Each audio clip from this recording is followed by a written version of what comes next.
Добрый вечер. В эфире программа «Главные итоги». В студии я, Нарен Аев. На уходящей неделе на кыргызско-таджикской границе в Баткене вновь произошел инцидент. На КПП «Достук» на кыргызско-узбекской границе около 10 дней простаивали фуры с цементом из Кыргызстана. Кыргызстан посетили делегации парламента Грузии, а также Национального военного колледжа Индии во главе с контр-адмиралом Джирен Вик.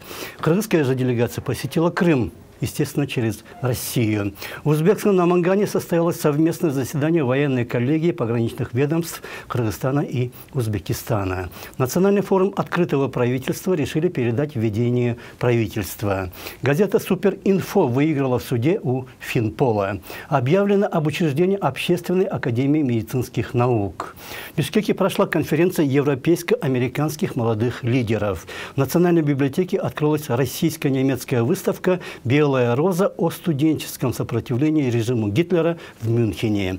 Европейский банк реконструкции и развития и Европейский Союз выделили Кыргызстану 15 миллионов евро на улучшение водоснабжения в селах Ошской и Джалалабадской областей. Нацэнергохолдинг заявил, что основными причинами убыточности энергосектора являются низкие тарифы на электричество, и объявил, что планирует начать строительство Камбаратинской ГЭС-1. Новым председателем правления энергохолдинга назначили Назарова вместо Абдыкадырова, а исполняющим обязанности главы ГКНБ Опумбаева. Совет директоров госипотечной компании не принял отчет правления за 2018 год. Правительство выделило 500 миллионов сомов на финансирование ипотечной программы. Казахстан снял запрет на ввоз картофеля, яблок и хурмы из Кыргызстана, введенный 19 февраля. В Кыргызстане побывала чешская делегация, которая ознакомилась с состоянием сельского хозяйства страны.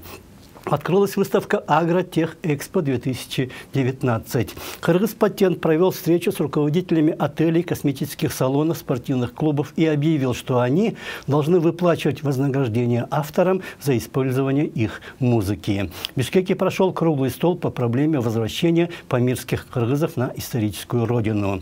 Премьер посетил КПП Торугард, ознакомившись с работой пунктов пропуска. Мэрия убрала вокруг Ортосайского рынка 50 стихийных торговых точек. Октябрьский райсуд обязал газету «Ачык Саясат» выплатить депутату Рыспаеву 300 тысяч сомов. Вчера для выпускников школ прозвучал последний звонок. Первый вице-премьер Боронов объявил, что до 1 июня все школы страны будут подключены к интернету. В Бишкеке состоялся форум «Безопасность образовательной среды». Министр образования Кудайбердиева заявила, что в скором времени государство будет заказывать учебники и финансировать, а разрабатывать и издавать их будут полностью издательства. Директора школы имени Курмандян Датки Ваше уволили после того, как ученики школы 11 мая устроили парад на Сулайманто на внедорожниках. На стене одного из многоэтажных домов в Джале появился портрет Чингиза Айтматова. В Британии на английском языке издали книгу Канабека Иманалиева «Каганат». Скончался экс-депутат Джорко Генеша Бейшевик Акунов. Первомайский суд оштрафовал веб-модель на 30 тысяч сомов. Возник скандал из-за поста с нецензурным выражением сотрудника мэрии. Председателем СДПК Атамбаева вместо Атамбаева стала Кодуранова. Вчера в Бишкеке прошел фестиваль культуры и дружбы Кыргызстана и Японии Сацуки Мацури, а позавчера в Театре оперы и балета состоялся гала-концерт лауреатов Международной музыкальной премии Евразийского экономического союза. Для сегодняшней же программы мы отобрали следующие события. В преддверии июньского саммита ШОС в Бишкеке на неделе прошло несколько крупных встреч. То, что не смогли сделать два других банка, берется сделать Европейский банк реконструкции и развития. По делу о незаконном освобождении вора в законе арестован экс-вице-премьер-министр.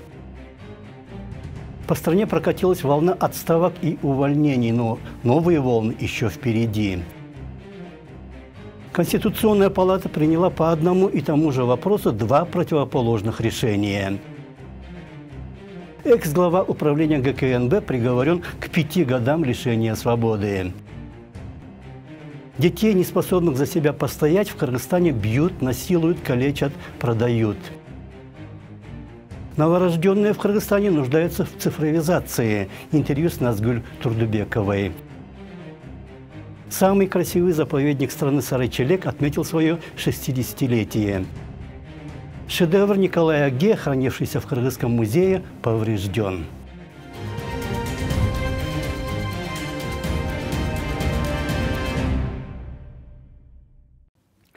На неделе в Бишкеке прошло несколько заседаний и встреч, так или иначе связанных с предстоящим 14-15 июня саммитом Шанхайской организации сотрудничества. На этот раз состоялись заседания Советов министров иностранных дел как ШОС, так и Организации договора о коллективной безопасности. Был проведен также Совет парламентской ассамблеи ОДКБ. Кроме того, в рамках визита министра иностранных дел Казахстана в Бишкеке прошел кыргызско-казахский форум, на котором обсуждались вопросы свободного перемещения товаров и услуг. И как раз после этих встреч Казахстан снял запрет на ввоз овощей и фруктов из Кыргызстана, введенный в феврале. Китайский министр Ван И говорил о предстоящем государственном визите председателя КНР Си Цзиньпина, а также поблагодарил Кыргызстан за поддержку политики Пекина по Синьцзянь-Уйгурскому автономному округу. А российский министр Лавров подчеркнул готовность российской стороны поддержать Кыргызстан во всех начинаниях и международных проектах. Отдельной строкой в подготовку саммита ШОС вписался и медиафорум.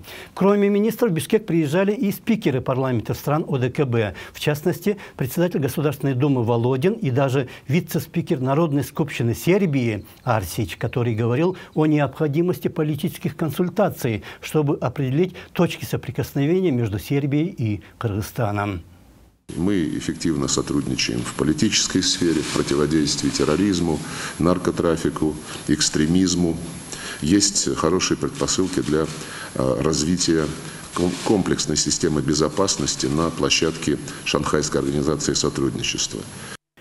На неделе в Бишкеке прошел также и форум «Чистая вода для региона», в котором приняли участие президент Кыргызстана Сооронбай Жээнбеков, а также президент Европейского банка реконструкции и развития Сума Чакрабарти, вице-президент Банка по Азии Алан Пию, посол Швейцарии Вероник Ульман, глава представительства Европейского союза Эдуард Ауэр, постоянный представитель Всемирного банка Белорма Амгаабазар.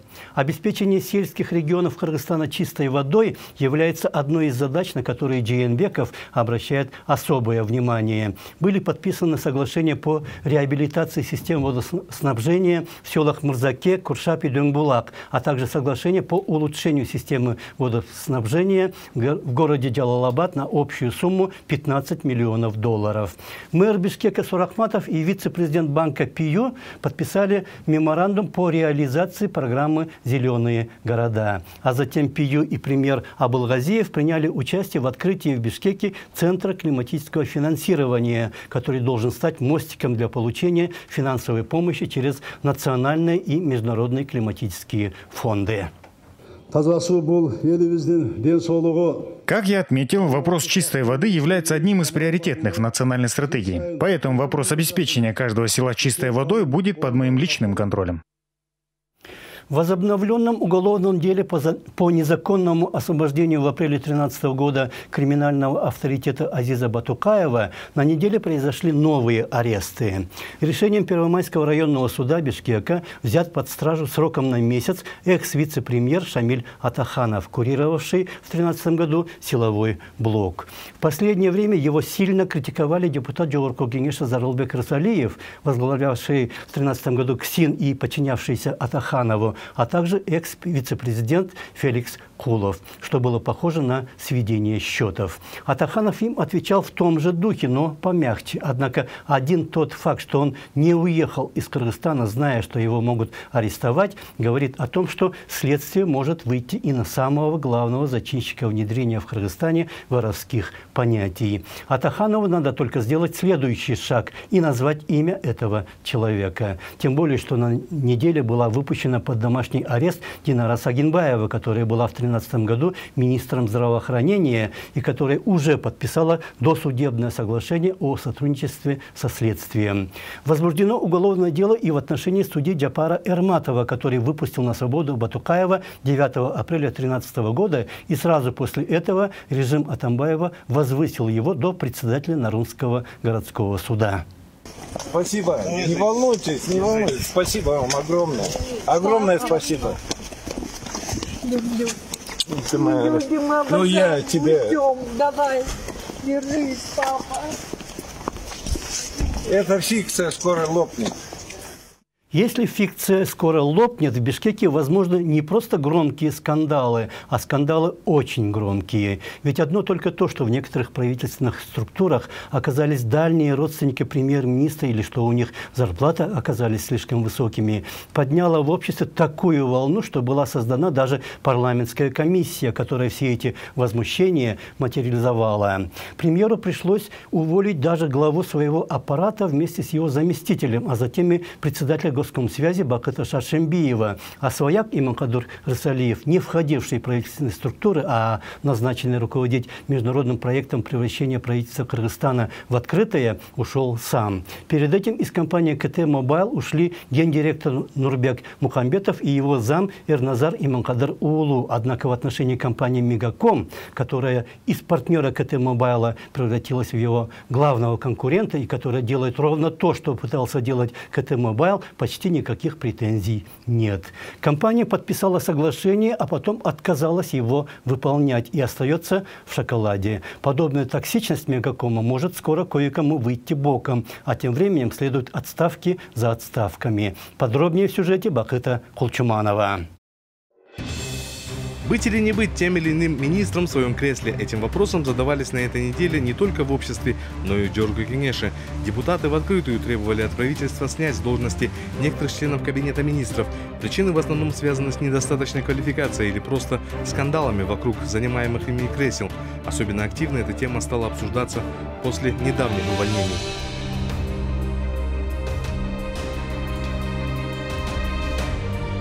Сначала было подано представление президенту об освобождении от должности главы аппарата правительства Шамиля Асымбекова, затем Бакыт Шаршембиев был освобожден от должности председателя Госкомитета информационных технологий и связи и вместе с Шамильбек Асымбековым освобожден от своих обязанностей и его заместитель, руководителя аппарата Кабмина Мурат Мукамбетов. Он оставил свой пост из-за скандала с компанией КТ Мобайл. В парламенте на этот счет депутаты говорят, что многое прояснится после отчета премьера и получения информации о деятельности КТ Мобайла. Я думаю, что их сделали крайними. Возможно, они и виноваты, но по нашему мнению, по личному моему убеждению, здесь полнота ответственности лежит на самом премьер-министре. Поэтому мы будем вызывать премьер-министра, и у нас к нему серьезные вопросы. Перед этими увольнениями с должности руководителя секретариата Национального форума открытого правительства подал в отставку Иманкадыр Рысалиев, находящийся премьер-министру свояком. Глава Кабмина рекомендовал принять решение об этом главе программного офиса ОБСЕ, но Рысалиев сам подал в отставку. А 15 мая его сын Эрназар Иманкадыр Уулу уволился с должности заместителя генерального директора КТ Мобайла. Информация о его зарплате и его родственных связях с главой правительства спровоцировала целый шквал критики. Директор конкурента КТ Мобайла компании Мегаком и вовсе заявил об угрозах со стороны свояка премьер-министра.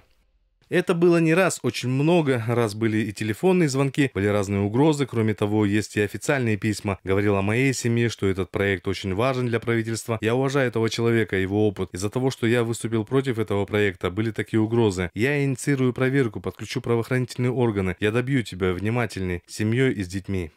Главу Кабмина обвинили чуть ли не в кумовстве и заговорили о его отставке, но в пятницу в отставку подали министр экономики Олег Панкратов и министр сельского хозяйства Нурбек Мурашев. Отставка министра экономики и сельского хозяйства связана тем, что в последнее время очень больше критиковали несколько министерств, где-то 5-6, и они чувствуют, что если премьер уйдет, то в новую команду они возможно, не попадут, поэтому они подают сами в отставку. А премьер может уйти, да, сейчас? По результатам комиссии решится судьба премьер-министра. Мурашев написал заявление по собственному желанию сразу после того, как получил очередную порцию критики со стороны главы правительства Мухаммедкалыя Абылгазиева, потребовавшего от него неповторения прошлогоднего картофельного кризиса.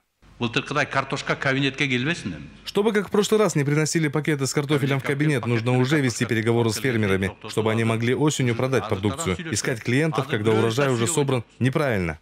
А на днях бизнесмены вручили Мурашеву антипремию «Черная калоша» как самому неэффективному чиновнику. Панкратов подал в отставку после того же совещания. По его словам, в последнее время в его адрес звучало слишком много критики, и на это нужно реагировать. Всего в правительстве 20 портфелей: премьер, 4 вице-премьера, 12 министров, 2 главы госкомитетов и руководителя аппарата Кабмина в ранге министра. Также в состав правительства входят главы госкомитетов по делам обороны и национальной безопасности, но они являются креатурами президента. Внимание также стоит уделять и более ранним уходам членов Кабмина. 11 октября подала в отставку с поста министра труда и социального развития Талайку Лисакунова. Причина — скандалы, связанные с несколькими заместителями, и обвинения депутатов в необоснованных командировках. Эрлан Абдулдаев ушел с поста министра иностранных дел. Причина — скандал с послом Кыргызстана в Южной Корее. Адылбек Касымалиев покинул должность министра финансов. Причина указывалась — состояние здоровья. Министр транспорта Джамшитбек Калилов ушел в декабре после критики президента, связанной с тем, что его зам был арестован со взяткой в сотни тысяч долларов. Бакыл Кучуманов, Эмиль Талайбеков. Главные итоги. К списку скандальных отставников, в котором значатся Исакунова, Абдулдаев, Калилов и другие, а также недавно ушедшие Мурашев и Панкратов, скоро могут начать добавляться и судьи. На неделе произошел не менее значимый скандал, чем с КТ-мобайлом или отставками министров.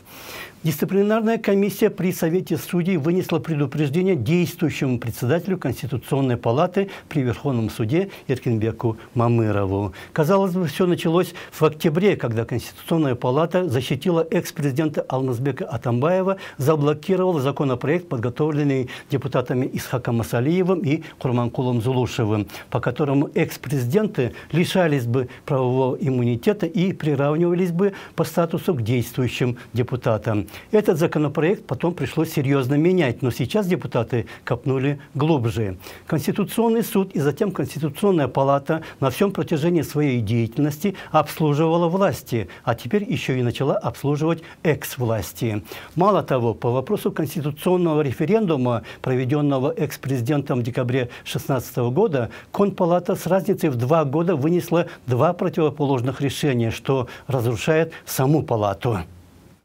Билесиздер, мурунку бийликтин тушунда колдон буттан бурап туруп 16-жылы конституцияга өзгөртүү киргизген.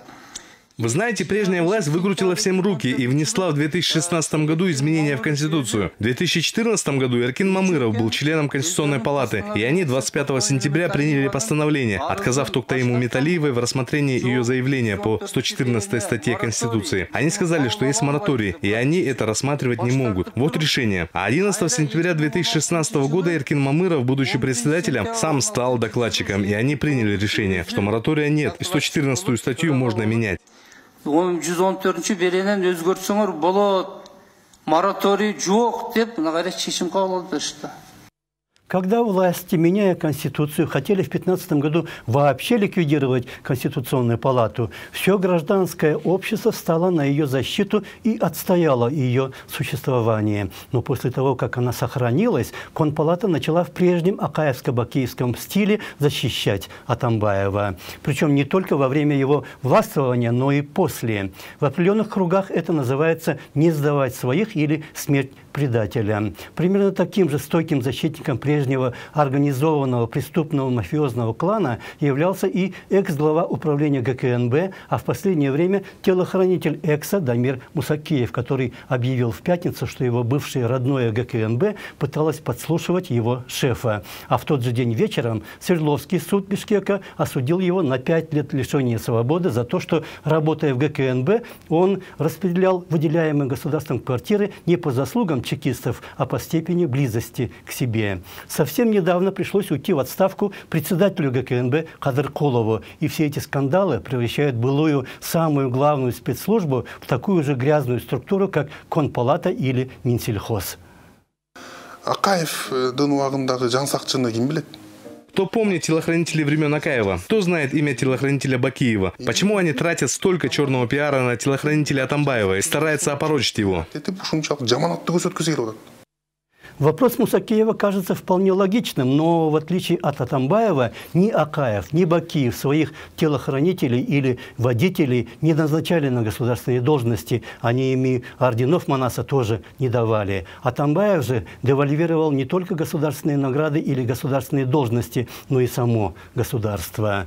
Насколько государство девальвировалось, видно хотя бы по отношению общества к детям. Изничтожены даже семейные ценности, и детей уже насилуют не просто какие-то безбашенные отморозки, но и сами родители. Что уж говорить про родственников, на попечении которых своих детей оставляют уезжающие на заработки мигранты. И таким же зверским оказывается отношение младших к старшим, которые когда-то этих младших вырастили. Девальвация коснулась не только телохранителей, судей или чиновников Минсельхоза, но даже врачей, для которых уже ничего не стоит подменить ребенка в роддоме, а потом клясться, что такое невозможно, потому что невозможно в принципе. На неделе супружеской чете из Токмака пришлось давать пресс-конференцию о насилии в отношении детей и продаже новорожденных в сюжете Бакыта Кулчуманова. Зарина Мамутова 22 декабря родила близнецов-мальчиков, однако позже ей сказали, что один из новорожденных умер. Врачам она не поверила, обвиняя их в подмене ее живого ребенка на мертвого. Состояние малышей было хорошее, они родились доношенными и здоровыми. Я кормила грудью. На следующий день, 23 декабря, вечером они забрали одного ребенка, сказав, что поднялась температура. Прошло 2 часа, ребенка мне не приносили. Я пошла искать, но ни медсестры, ни моего ребенка не было. Ближе к 10 вечера медсестра пришла и сказала, что с ребенком все хорошо. Когда я попросила принести его, чтобы покормить, она ответила, что ему дали смесь. Через час после разговора с медсестрой женщине сказали, что ее ребенок в реанимации. Она позвонила мужу, которому около 12 часов ночи сообщили, что их сын уже умер. Супругам сказали, что новорожденный родился с инфекцией. Супруг потерпевший утверждает, что тело их сына вынесли из больницы и в морге оно не находилось. Я не хотел делать судмедэкспертизу, но меня убедили, что нужно сделать, чтобы не сомневаться всю жизнь.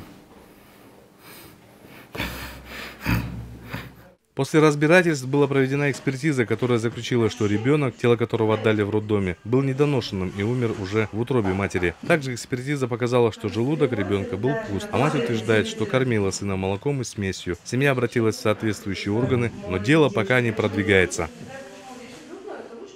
В данный момент мы хотим объективного решения и рассмотрения этого дела. Потому что если, например, не говорить, не сказать, все вот это закрывается. Ясно, что кто-то кого-то вводит в заблуждение, но руководство больницы уверяет, что никакой подмены детей не было. По их словам, роды прошли преждевременно. К тому же у детей была внутриутробная инфекция, в том числе у умершего ребенка были проблемы с сердцем. Один из младенцев поддался лечению, а второй был более слабым, и родился он весом чуть больше 2 килограммов. Это все решит. Если до того пошло, мы даже готовы, чтобы это ребенка эксгумацию сделали. Но если так пойдет, мы все уверены, что здесь никакой подмены не было. Я вам 100% могу сказать, что такого не было. Тем более этот день там родов у нас такого много не было. Так что имейте в виду, я за своих сотрудников даю гарантию. Это не единичный шокирующий случай по отношению к детям. К таким случаям в Кыргызстане в последнее время уже никого не удивишь. На этой неделе общество было шокировано тем, что в Джалалабадской областной больнице, не приходя в сознание, скончалась 2-летняя девочка. Она поступила туда 7 мая. На теле ребенка были синяки и следы от побоев. На вопрос врачей, что произошло, бабушка ответила, что внучка упала с топчана. Мать ребенка уехала на заработки в Москву. Девочка осталась на попечении бабушки. Факт зарегистрирован в едином реестре преступлений по статье «Причинение легкого вреда здоровью». Назначена экспертиза. Она поступила в тяжелом состоянии, так и не смогла прийти в сознание. С нашей стороны было сделано все, что в наших силах. К сожалению, спасти жизнь ребенка нам не удалось. Почти во всех случаях родители детей, с которыми случается горе, находятся на заработках за границей. На неделе в Бишкеке прошел форум, посвященный проблемам детей Кыргызстана. После очередного случая насилия над детьми в обществе периодически поднимается вопрос защиты прав ребенка. Однако действенные шаги для их решения не предпринимаются. Другая проблема, с которой сталкивается большое количество детей Кыргызстана, это бедность. Слишком много детей находится в бедности. И очень мало детей охвачено социальной защитой. Уже доказано, что социальная защита является проверенным механизмом достижения главного принципа цели устойчивого развития, никто не должен остаться позади. И дети не должны быть позади в первую очередь.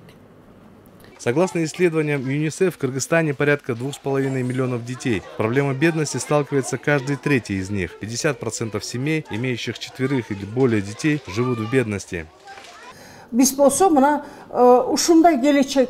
являемся одной из немногих молодых стран региона, которая имеет возможность реализовать демографическое окно возможностей для экономического роста. Поэтому на нас лежит огромная ответственность и важная миссия трансформировать этот демографический дивиденд в экономический через своевременное и адекватное инвестирование в детей сегодня, чтобы они были готовы к новым вызовам и потребностям современного мира завтра. Согласно информации Национального статистического комитета, дети и подростки составляют 38% населения страны. 32% или 787 тысяч детей в Кыргызстане живут в бедности. 200 тысяч из них живут в условиях хронической бедности. Из 787 тысяч бедных детей пособия получают лишь 289 тысяч. Между тем, Международную конвенцию о правах ребенка Кыргызстан подписал 25 лет назад. Бакыр Кучуманов, Урмат Замирбеков. Главные итоги.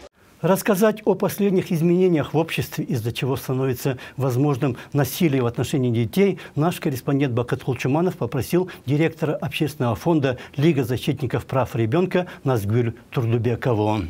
Здравствуйте, Назгуль Исеновна. Вот последние случаи насилия над детьми, даже недавний случай в Джалабадской области. Скажите, пожалуйста, вот этот всплеск, с чем он связан? Если все резонансные случаи проанализировать, а по всем кейсам наша организация ведет мониторинг соблюдения прав ребенка на защиту от насилия и жестокого обращения, то можно сделать анализ, что насилие произошло в тот момент, когда мама была на заработках или ее не было дома, и ребенок был оставлен на длительное время на руках родственников, даже близких родственников или там знакомых, и это были дети малолетние. Поэтому, когда мамы уезжают, они не должны думать, что вот если они оставляют на руках родственников своих детей, что к ним будет такое же отношение со стороны родственников, как вот к своим детям.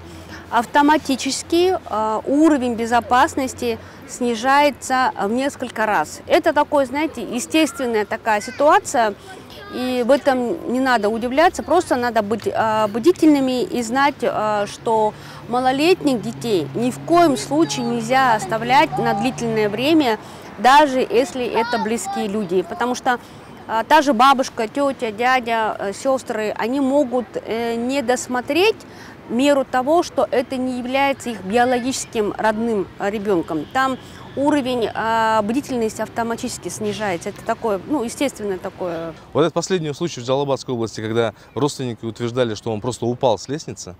Вот вы ездили туда, встречались, разговаривали с родственниками? Что там произошло на самом деле? На самом деле, это наше мнение субъективное. По видео мы видим, что ребенок является жертвой все-таки насилия. По телу видно, что ребенку нанесены множественные такие повреждения, которые связаны не с одним ударом, а там видно, что множество ударов было, и они были, знаете, по разным частям, даже вот по самым уязвимым местам ребенка, вплоть до гениталиев. И, конечно, это ужасает, такое, скажем, такое обращение с ребенком.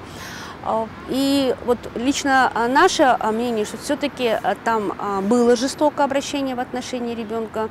И на сегодня мы проводим мониторинг, насколько правоохранительные органы будут вести такую свою работу в рамках закона, что не будет предвзятого отношения, что не будут выгораживать потенциальных лиц, которые совершили преступление. Так как сам факт, что этот случай, когда, значит, врачи сообщили, и по ребенку видно, что у ребенка есть множественные раны, и то, что этот случай зарегистрировали как несчастный случай, уже нас наталкивает на то, подозревать, что здесь какое-то есть уже, скажем, желание скрыть этот факт как преступление. Да? Поэтому на сегодня вот наш адвокат, он в Джалалабаде работает. Более того, хочу сказать, мы эту мониторинг проводим совместно с представителями омбудсмана в Джалалабадской области, совместно с представителями Министерства труда и социального развития. Там есть уполномоченный Министерства труда и социального развития, это начальник отдела по защите детей и семьи. И также есть группа неправительственных организаций, которые практически ежедневно отслеживают, что происходит с мамой этого ребенка. Мама прилетела из Москвы, она была на заработках. Сама эта мама тоже является такой женщиной, которая разведена, у нее теперь на руках остался еще один 5-летний ребенок. Она сама находится в трудной жизненной ситуации. И мы предполагаем, что на маму сейчас со стороны родственников оказывается возможно давление, чтобы она там отозвала свои заявления. Но мы хотим всех предупредить, и это наше законодательство позволяет, что вне зависимости от того, мама какое бы заявление ни написала, встречное или там какое-то ходатайство в пользу, скажем, лиц, которые совершили преступление, наше законодательство позволяет уже даже при необходимости саму маму отстранить от защиты ребенка. И если есть такая необходимость, то потом саму маму привлекать, почему она, скажем, способствует тому, чтобы насильник ушел от ответственности. Вот эти исследования, сколько времени уйдет? Но, по идее, судебная медицинская экспертиза должна пройти в течение 10 дней. До сих пор она еще неизвестна, мы еще не получили результаты. Уже прошло больше, чем 10 дней. И мы каждый день в ожидании, какое же все-таки заключение даст судмедэкспертиза. И если мы будем сомневаться, что судмедэкспертиза дала необъективную, скажем, заключение, мы будем обжаловать данное решение и будем бороться до конца для того, чтобы пока мы не добьемся хотя бы уже, к сожалению, девочка погибла. Это очень печально, но все-таки это произошло, мы считаем, это где-то убийство произошло, это было убийство. И это не просто убийство, это с особой жестокостью, это по нашему мнению.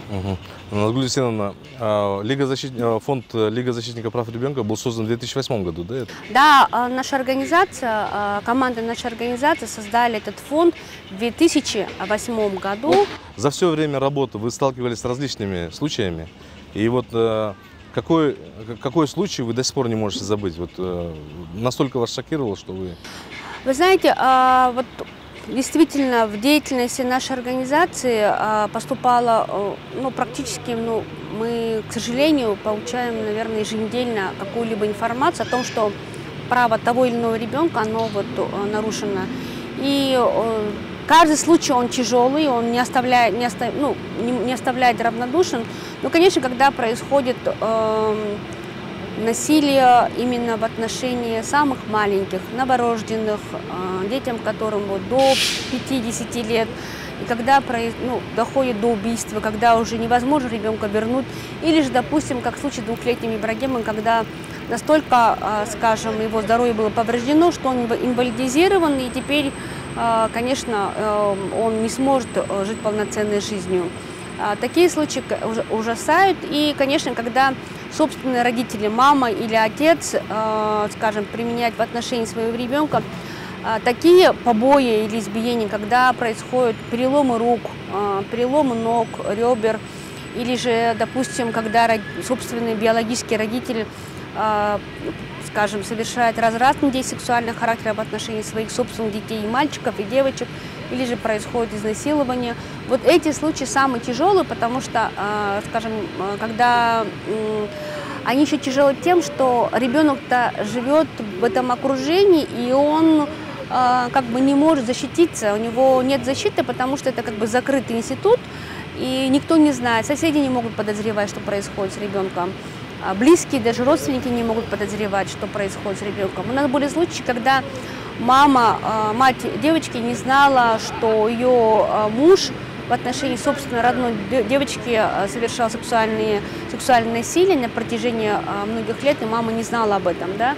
То есть, наверное, вот такие вещи, случаи, когда, казалось бы, вот, скажем, воображение человека не может даже допустить, да, что такое возможно, такое античеловечное, ну, скажем, бесчеловечное отношение к детям. Вот такие вещи, они очень долго, вот, скажем, выводят, так скажем, из эмоционального равновесия.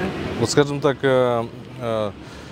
в 90-х годах, да, таких случаев как бы было меньше, да? Или это связано все-таки с тем, что сейчас каждый случай афишируется, что сейчас развиты масс-медиа, или как? Вот как вы считаете? Вы знаете, в 90-х годах, мне кажется, ситуация была тоже непростой, может быть, даже еще хуже в том плане, что вот в 96-м году, когда я начала работать социальным работником, именно работала по программе вот, для уличных детей, мы были вынуждены ежедневно спускаться с теплотрассы и собирать беспризорных детей, потому что детей на улицах было очень много. Если вы помните, они спокойно вот летом могли жить на скамейках, они жили на автовокзале прямо вот на полу, на картонках.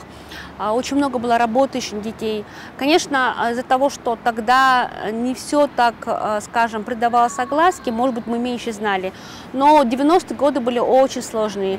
Относительно, конечно, 90-х годов ситуация сейчас хотя бы контролируемая государственным органом, она ну, лучше сейчас контролируется, это однозначно, но в связи с тем, что у нас количество выезжающих мам с детьми, имеющих детей, становится не меньше, конечно, вот это беспокоит. Но еще хотелось бы сказать, что когда мы смотрим, кто же уезжает, чаще всего это мамы, которые не имеют образования. Все-таки это женщины, которые не уверены в себе, что они в Кыргызстане могут найти рабочее место. И я думаю, что когда мы делаем анализ и спрашиваем у мам, у которых случилось насилие, допустим, в отношении их ребенка в Кыргызстане, пока она была в России, зачастую это они проживают в России, то мы выясняем, что и в России-то она зарабатывала не такие уж великие деньги, чтобы ради которого можно было бы ребенка оставлять. Последний вопрос. Обращались ли к вам женщины или там родители, да, новорожденных детей, которые жаловались на, скажем так, работников роддомов? Вот, то есть последние случаи были как подмена детей и так далее. Говорили, что мертвый ребенок. Да, я хочу сказать, вот в этой части у нас новорожденные дети не защищены, так же, как и их мамы, потому что да, к нам обращались, что вот предполагали, что, допустим, ребенок родилось, там тройня родилась или двойня, а маме говорят, что там один ребенок родился там, да, допустим, или два ребенка вместо двоих родилось, или, допустим, ребенок погиб, а мама считает, что это не ее ребенок. Это о чем говорит? Что у нас тоже есть такой, знаете, пробел.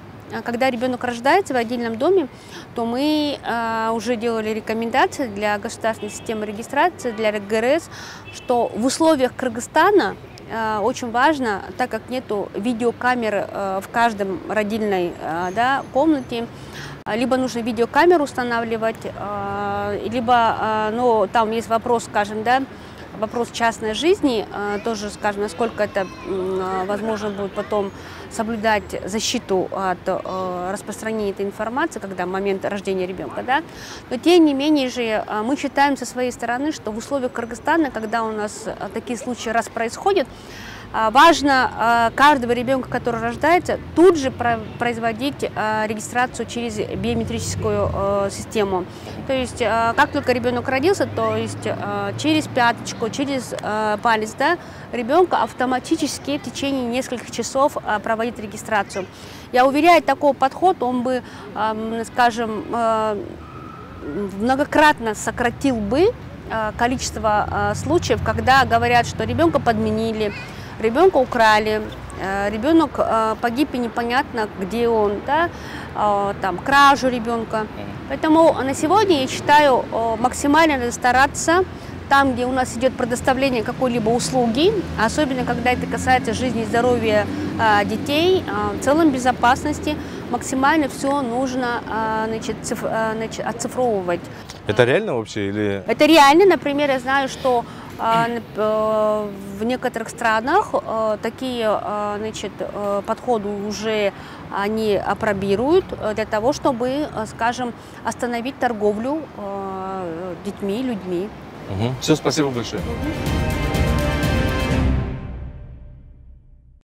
Нервозность общества, наверное, обусловлена постоянными стрессами, которые еще более усугубляются тем, что как бы народ ни возмущался, какие бы ошибки властей не выявлял и не выставлял на всеобщий обзор, в настроениях власти по отношению к простым гражданам, к обществу и вообще государству мало что меняется. Уже и 2 революции совершили, и особенно после второй новые власти должны были бы, наверное, задуматься, однако они взялись разрушать все вокруг с еще большим цинизмом. Собственное сообщество мы уже испортили насквозь и даже взялись за окружающую среду, которую, если погубить, уже и ничего натурального, где можно было бы искать спасения, не останется. Одним из таких уголков в Кыргызстане, куда человек тоже уже добирается и начинает все портить, является озеро Сарычелек в Джалалабадской области, где на неделе побывала наш корреспондент. Там агентство охраны окружающей среды провело научно-практическую конференцию, посвященную 60-летию биосферного парка Сарычелек с участием представителей других особо охраняемых территорий страны. Подробнее Айгерим Бараканова.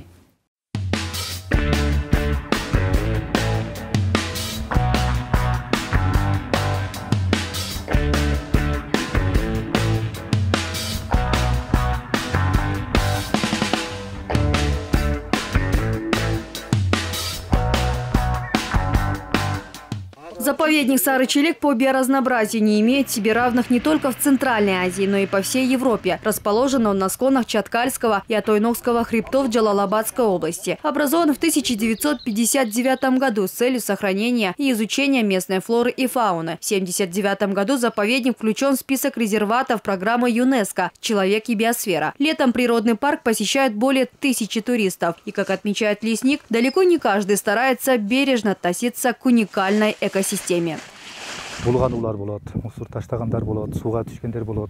Есть туристы, которые загрязняют заповедник. Некоторые даже, несмотря на запрет, купаются. Бывает так, что они и домашних животных купают. Мы с ними ведем разъяснительные работы, конечно, и не все слушаются. На территории заповедника обитает 40 видов млекопитающих. Это каменные куницы, тиньшанские медведи, дикобразы, кабаны, архары, а также редчайшие козероги и 175 видов пернатых, некоторые из которых включены в Красную книгу. На просторах парка раскинулись реликтовые, орехоплодовые, арчевые леса. Вся эта красота отражается в лазурной воде высокогорного озера. Не зря говорят, что озеро Сарычелек имеет вид швейцарского озера и отличается от других 6 озер, расположенных на территории заповедника, своеобразной биосферой. Длина озера составляет 7,5 километров, а ширина достигает почти 2 километров. Озеро расположено на высоте 1875 метров, и вода пресная, чистая, ее можно пить не боясь. Были созданы парк Хантемир, Алатай и Ханачу. С целью восстановить первоначальный облик природного парка была организована научно-практическая конференция, посвященная 60-летию биосферного парка Сарычелек с участием представителей 23 особо охраняемых территорий страны, агентства охраны окружающей среды и местного населения. На встрече обсуждались 3 основных вопроса: усиление исследовательской работы заповедника, улучшение работы агентства с местным сообществом и развитие туристического потенциала. У каждого вуза есть научный совет, и при определении научных тем они будут иметь своеобразный такой научный такой уровень, да? А не то, что как наши здесь работники. И если наши будут проводить научную работу, научный мир может не принять его. Поэтому мы должны объединить усилия и какую-то часть государственного агентства на себя. Мы хотим на себя брать, то есть финансирование некоторых вопросов научной экспедиции. На сегодня для защиты экосистемы заповедника Сарычелек государством выделяется ежегодно всего 3,5 миллиона сомов. Однако, по словам ученых, этих средств недостаточно. Но есть и много других проблем, касающихся нехватки квалифицированных кадров, браконьерства и не только. Как отмечает сын ученого Николая Виноградова, по инициативе которого был создан заповедник, Сарычелек теряет свою устойчивость. По его словам, в 60-е годы штат сотрудников составлял более 100 человек из числа местного населения. Сейчас же наблюдается текучесть кадров. Кроме того, Виноградов призывает обеспечить надежную охрану, заинтересовать местных жителей в восстановлении утерянных территорий леса. Местное население – это такой потенциал для работы внутри заповедника, всем хватит работы. Поэтому, а если еще обучить этих детей, то через несколько лет, через следующее поколение уже будет поколение не потребителей, а созидателей из всех людей. А их нужно обучить. Достаточно открыть здесь дополнительную школу или колледж. Ну а дальше уже весь опыт необходимо будет распространить непосредственно по всем остальным природоохранным территориям. В ближайшее время в заповеднике, возможно, произойдут большие изменения. По словам Виноградова, после изменения нормативно-правовых актов ожидаются работы по использованию IT-технологий, на что потребуется около 100 миллионов сомов. Я полагаю, что в скорости мы выйдем на Жорко-Кенеш изменения законов. Причем эти законы будут согласованы с Академией наук, с людьми, которые знают толк в этом предприятии. Вот, изменить статус заповедника. Ну и я думаю, что лет через несколько, 3 точно, если сейчас мы все получим, вы не узнаете, что здесь будет происходить. Вплоть до того, что вы можете открыть любой компьютер, да, и посмотреть, что там делает твой любимый поросенок Борька. Потому что все это будет засняться в онлайн-режиме. Важно отметить также значимый вклад международных партнеров. С помощью ПРООН в рамках 5-летнего проекта, нацеленного на сохранение ландшафта Западного Тянь-Шаня, биоразнообразия и уникальных экосистем, ведутся работы по расширению буферных зон для увеличения площади ареала миграции диких животных. Также по сохранению редких исчезающих животных и растений, включенных в Красную книгу, и не только. На территории заповедника проживает около 1300 человек, что является большим фактором беспокойства, говорит специалист ПРООН в Кыргызстане. В связи с этим будет введен запрет на посещение парка туристами и местными жителями на автомобилях, а для стимулирования местного сообщества им будут предоставляться гранты. В нашем проекте предусмотрены программы альтернативных источников доходов, направленные на уменьшение антропогенной нагрузки на экосистемы, на лесные территории, с учетом создания для населения возможности получения прибыли при взаимосвязи с населением, с природой, только не в направлении ущерба, в направлении развития и экологии, и развития доходоприносящих направлений. По итогам конференции была принята резолюция по развитию особо охраняемых природных территорий не только в Джалалабаде, но и по всей стране с привлечением представителей науки и местных жителей. Каждый из ученых займется разработкой своей темы, результаты которых будут рассмотрены Департаментом охраны для конкретных действий. Айгерим Бараканова, Бакыт Кошалиев, 5 канал. Главные итоги. Резолюции, конечно, хорошо, но пока не будет изменений в сознании, мало что вокруг изменится. И не только в вопросах охраны окружающей среды, но даже в области культуры. Вот сколько разных резолюций, меморандумов и даже законов по культуре принято. Однако мы, внешне выглядящие вполне даже прилично, внутренне оказываемся антикультурными. Например, директор Музея изобразительных искусств Юристанбек Шигаев написал на неделе заявление об отставке. Оно сейчас на рассмотрении Минкультуры, которая ждет результатов работы специальной комиссии. Оказалось, что несколько лет назад Шигаев выносил из музея 2 картины, продержал их некоторое время у себя и вернул в январе 2014 года. Но во время недавнего осмотра оказалось, что они повреждены. Это картина Николая Сверчкова «Лошадь с собакой» и, предположительно, портрет Михаила Бакунина кисти знаменитого Николая Ге, написанный в 1860 году. Картины попали в Кыргызстан в советское время из Третьяковской галереи.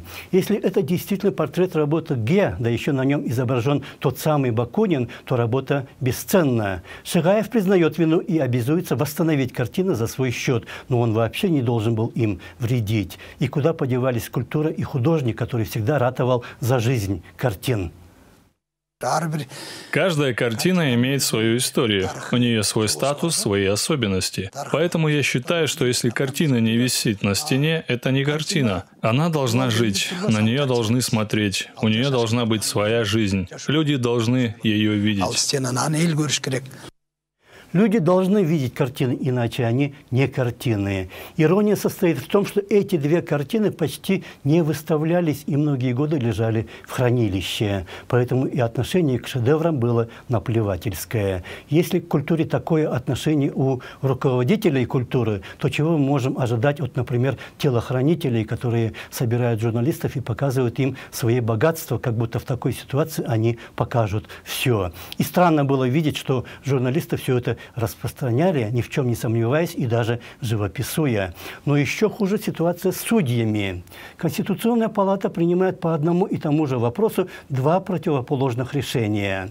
Разница в том, что в 2014 году председателем палаты был Касымалиев, а в 2016 году уже Мамыров, который не только дал разрешение на незаконные изменения Конституции, но потом еще и вывел экс-президента из-под наказания оптом за все его прегрешения. Когда в стране орудуют такие судьи и их проделки разоблачаются, то они, если и не пойдут вешаться, то хотя бы должны уходить с должности и вообще бросать профессию, которой они недостойны. Это была еженедельная программа о главном. Ее вел я, Нарым Аеп. Всего вам хорошего и до свидания.